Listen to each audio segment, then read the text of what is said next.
আছেন?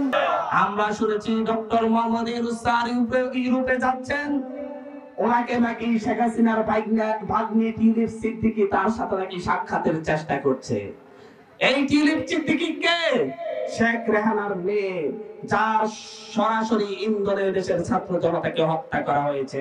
ডক্টর মোহাম্মদ ইউনূস স্যারকে অনুরোধ করব, সেই এই দেশের ছাত্র জনতার খুনির সাথে জড়িত টিউলিপ সিদ্দিকী, এদেশের মানুষের অর্থ পাচারের সাথে জড়িত টিউলিপ সিদ্দিকী, দুর্নীতির দায়ে মন্ত্রিত্বের পদ হারানো টিউলিপ সিদ্দিকীর ডাকে আপনি সাড়া দিবেন না, তার সাথে সাক্ষাৎ দিবেন না।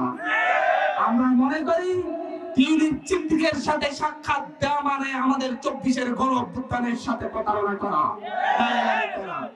আমরা ডক্টর মোহাম্মদ ইউনূস স্যারের উপর ভরসা রাখি, আমরা আশা রাখি তার সাথে ডক্টর মোহাম্মদ ইউনূসের সাথে কোনো বৈঠক হবে না ইনশাআল্লাহ। ডক্টর মোহাম্মদ ইউনূস স্যারের হাত ধরে এদেশের উন্নয়ন হচ্ছে, দেশের মানুষ শান্তিতে আছে।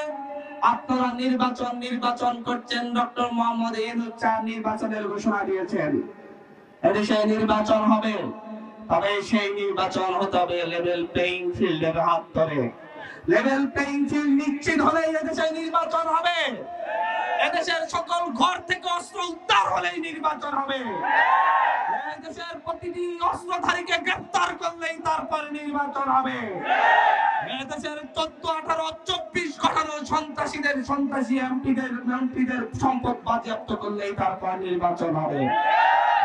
এদেশের শাসন ব্যবস্থা, নির্বাচন ব্যবস্থা, এদেশের বিচার ব্যবস্থার সংস্কার হলেই কেবল নির্বাচন হবে, তার আগে নির্বাচন এদেশে হবে না।